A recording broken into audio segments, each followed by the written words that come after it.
nagsabi na hindi nyo naman nakita pero nag-deliver naman. So, may ganun po ba na pabago-bago sa inyong mga statement? Wala po ma'am, kasi nasa kuha naman ma'am eh. Nasa affidavit naman po eh. Ang sinasabi po namin ma'am, hindi po namin nakita yung pinalit na dollar na kung binigay sa kanya. Ang sinasabi namin ma'am na totoo is yung nag-deliver mismo sa bahay niya po.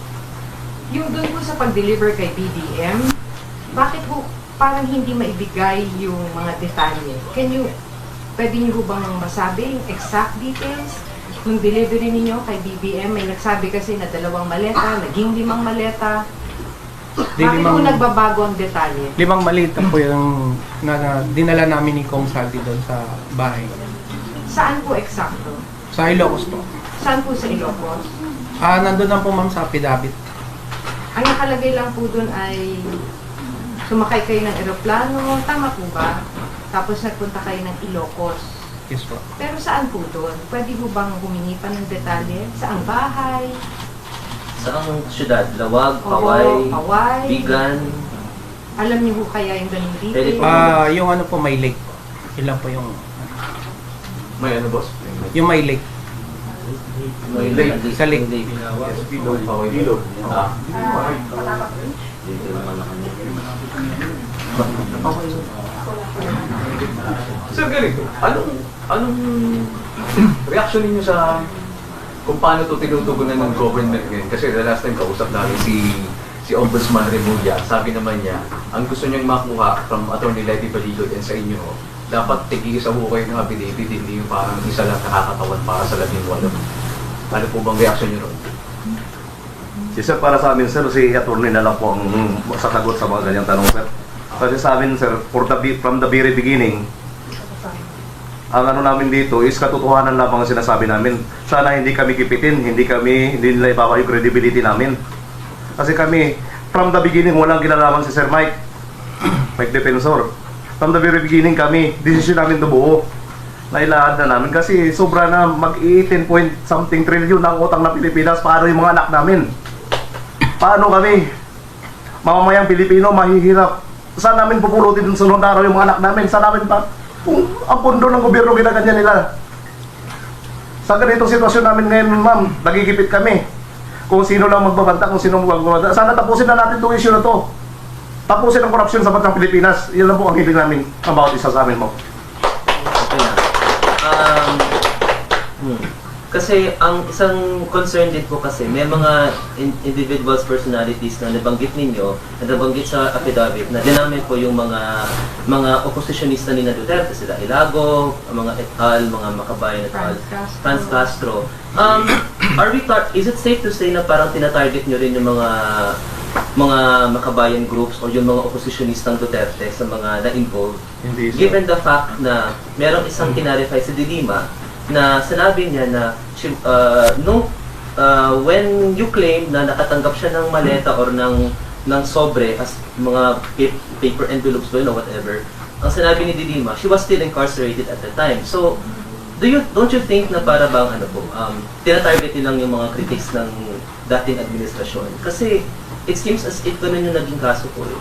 Ika nga namin sir, neutral kami natin. Hindi kami pro Duterte lahat. Hindi kami pro BBM din. Neutral kami sir. Nagtrabaho ang ordinaryong Pilipino lang sir.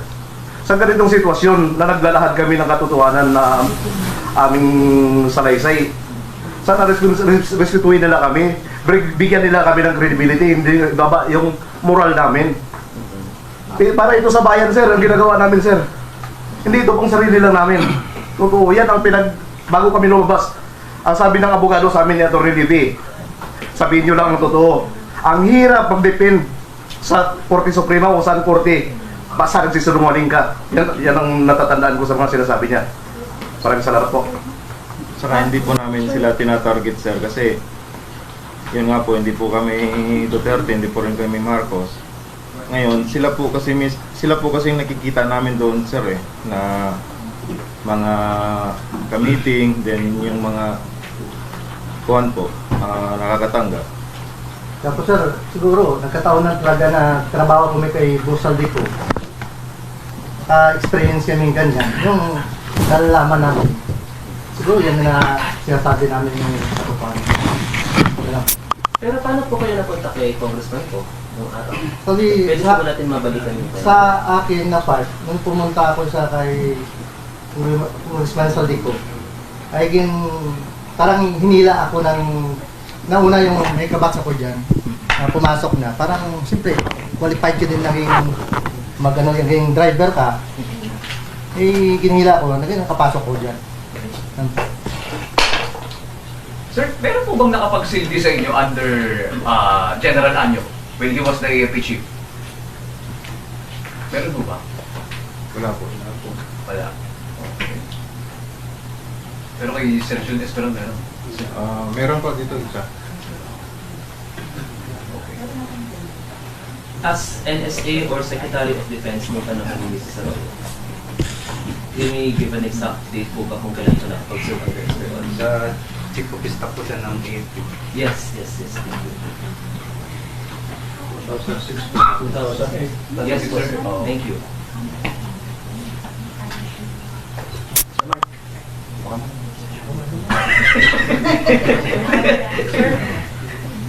Pwede po i-clarify kasi after 19 months ko. Siya ginong second. Pwede pong paki-clarify po kasi lumalabas po ngayon sa balita na hindi daw po yung 18 months sa literary months. Ako na po sasagot. Ma'am, sa 18 kami, 16 po yung Marines, apat na retired. Kasama yung papalpa. So, isang retired na army sa isang reservist. So, 16 yung sa Marines po. Pero ang sabi po, 4 ay hindi Marines. Eh, hindi naman namin ginawa po yun, ma'am. Lumalabas lang yan sa mga social media na 14. Pero ang totoo niyan, 16 kami. Dalawa yung isang army saka isang reservist. Sir, ano masasabi ninyo? Parang, kasi nagko-cover din ako sa defense, medyo matagal din yung pag-confirm ng AFP if you're really part of the AFP o the department. Hindi na namin trabaho yan, sir. Sa kanila naman po. Kasi yung iba dyan, ilang taon na nakalipas, so mahirap ihalong katid. Hindi gaya sa panahon ngayon, computerized na tayo. Dati, yung panahon na yun, medyo manual pa tayo, sir. Saka sir, may dagdag ko lang din dito.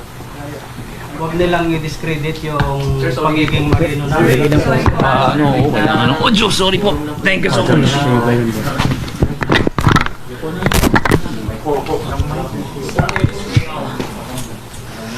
May dagdag ko na rin po dito tungkol po doon sa mga sinasabi nila na paninira tungkol sa amin na tinitignan kasi nila doon sa pagiging marino namin, sa pagka-marines namin, kung ano yung naging problema namin, kung bakit lumabas kami sa serbisyo. Marami pong dahilan sa pamilya, minsan sa may mga kaso, ganun po. Pero hindi yon basihan sa mga siniwalat namin tungkol doon sa mga pira na nasaksihan namin na dinideliver sa mga opisyalis ng gobyerno. Yun lamang po ang inaano ko doon, ma'am. Kinaklaro ko doon. Wala pong kinalaman sa pagkatao namin, sa pagka-marines namin, doon sa issue ng anomalya sa pira na dinideliver namin sa kanila. Gano'n po kadalas uli yun? Yung pag-deliver nyo? Sa akin, ma'am, sa part ko, dahil driver ako ni Boss Saldi, so ako yung laging isa na nagdi-deliver sa kanila. Siguro 3 beses sa isang linggo dinadala namin yung mali-malitang tira doon sa bahay ni former speaker Martin Romualdez. Nakapag-deliver din ako doon sa Guado. Nakapag-deliver din ako doon sa bahay ni Stella Kimbo. Nakapag-deliver din po ako doon sa bahay ni former Senator Trillanes. Yun po yung participation ko bilang driver ni Kong Saldico. Yung kay Trillanes po, anong dineliver nyo? Ang dineliver doon isang paper bag. At ang nagdala po doon ay ni boss na si Mark Tiksay. Ba't alam niyo pong pera? Yun po yung sabi ni Mark Tiksay po, na ang laman ng pera na yon ay ang laman ng paper bag na yon ay pera at ibibigay nga kay former Senator Trillanes. Doon po sa Antipolo. Sa bahay niya po doon. Pero, again, nasilip nyo naman po yung laman ng mga maleta po, di ba? Or kay Mr. Tiksay lang po kayo nakikipag-call? Alam namin sir na pera yung laman nun dahil pag bago nila namin i-deliver yon, binibilang muna po yon.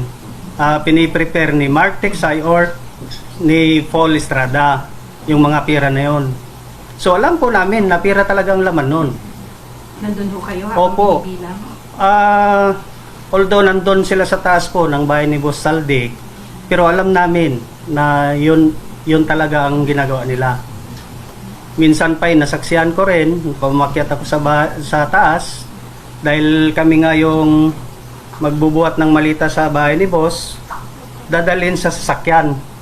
So nakita ko, yung ibang kasama ko, na binibilang ni Paul Estrada or si Mark Tiksay. So totoo po lahat yun, ma'am, ang issue na yun. At wala pong dinagdag, wala pong binawas. Kung ano lang yung sinabi namin doon, pawang katotohanan po lamang. Yun po. Nag-deliver kayo kay Delimas? Tama po ba? Sa ibang mga kasama Baka ko po. yung nag-deliver kay Delimas. Kasi nakakulong daw po siya noon. Nakalabas na po kasi sa time na yun. No? Sorry po Yan po. May Sam, pwede last question? Kasi Hindi, may mga security... 5 minutes. 5 minutes? Okay lang. 5 minutes ikaw. Kasi May mga mga security, ano sila sa akin? Ratap ko na din para... Oo. Sabi po kasi ni 2022, nakakulong pa siya. Congressman De Lima, nakakulong pa raw siya. She was released, I think, in 2023, 2024. Basta- Around that time. Yung time na nakikita namin siya, ma'am, 2025 po, Sa townhouse. sa townhouse po, lagi po siya doon. Kamiting sila boss. Then, paglabas niyan, may mga bit-bit na po yan sila na kuhan. Paper bag. Paper bag. At paano niyo alam na may laman yung paper bag na pera? Kasi po, galing po yun Horizon, ma'am eh. Kami po ang nagdadala sa townhouse. Tsaka alam po namin na pera yun kasi sinasabi po ng mga ma'am. Tsaka nakikita rin namin.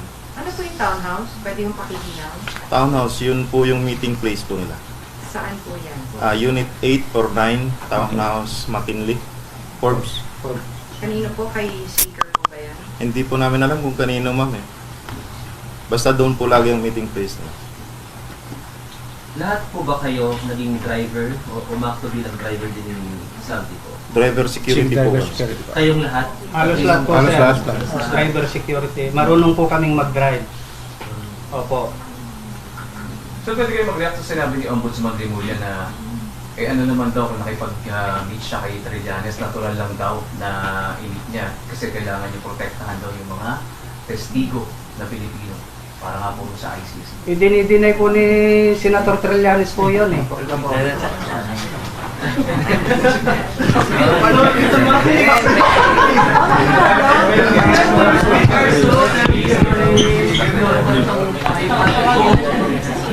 Sensya sa mga camera sa taas. Sir, yung tungkol po doon sa sinabi niyo, sir, dinidinay po ni Senator Trillanes po yon. Ngayon po, nagsalita si Ombudsman, Sir Remulla, na totoo yun. So bakit niya pinapasinungalingan? Saka sir, dinidiscredit niya kami na hindi totoo yung mga sinasabi namin. Eh, buhay po namin sa kapamilya namin ang nakataya dito. Hindi namin isusugal ng ganun-ganun lang. Yun po. Pero meeting lang naman po yun, ano? Sorry. Meeting lang naman po yun. May nakita ba kayong kakaiba? Nagkita lang ba? O may naabot? Sa part ko, ma'am, kasi ang kwan kasi ng conversation ng kwan namin, ng group chat, na namumonitor po namin yung mga bawat tasking, kung saan sila, ganito ganon, kung sino yung security doon. Yung masasabi ko dyan, ma'am, nag-meeting sila sa bahay ni Sir Remulla. Sa bahay ni Ma'am. Siguro sir, Opo. kanina binabanggit nyo yung credibility nyo. Gusto namin malaman, ano yung motivations po ninyo? Sino yung nagpupondo sa inyo, sumusuporta sa inyo? Bakit ito ginagawa, yung timing and all? Sir, wala po. Ang totoo, wala pong sumusuporta sa amin. Kahit sino, sir, nasa label po kami, hindi kami lumapit kung kahit sino. Nasa label po kami ng gobyerno. Ang sinasabi lang po namin dito ay tungkol doon sa mga anomalya na nangyari sa flood control, sa mga pera na dinadala namin sa mga matatas na opisyal ng gobyerno natin. Doon lamang po, yun lamang po yung kwa namin. Wag po nila kaming sirain na ganito ganon. Yun nga po, porket discharge kami sa Marines, may mga ganito kami, wag nilang isali yun doon sa mga ambag namin, doon sa trabaho namin kay Boss Saldico noong mga panahon na yon. Dahil po, yung mga pira talaga naman na nangyari ay nalaman po natin na galing sa flood control yon. So natanggap po nila yon. At totoo po lahat. Hindi lang po siguro sa flood control project yung pira na yon. Sa ibang mga project pa na dapat mapakinabangan ng taong bayan. Yun po. Sir, clarify ko lang po. Sabi niyo po, nag-meeting kayo. Pasensya na, kasi kanina binulungan ako ni, hindi ko natuturo kung sino, medyo may security concern sila. So, kung pwede mo, we will have to excuse themselves. Or identify their names na lang. Sige, kailangan na lang siguro. Sorry, saglit lang po Pwede ko bang pa-identify? I'm former Sergeant Orbilio from Philippine Marines. First name po? First name? Dante Orbilio, ma'am. Dante Orbilio. Ordilio. O-R-D-I-L-L-O. Ay. Orbilio. Opo. Okay. Sir. Ako po si Technical Sergeant Benis Voluntate, Philippine Navy Marines. Retired po. Sir, sandali. Hold lang. Hold lang. Hindi, ano yung mic? Walang salita lang sir. Salita lang. Makain sa Navy, sir. Sir, pakiulit talaga. Ako po pala si Christopher Esquivel, Master Sergeant Christopher Esquivel, Philippine Navy Marines, retired. Bellard Tubi po. Rosebert Wopan.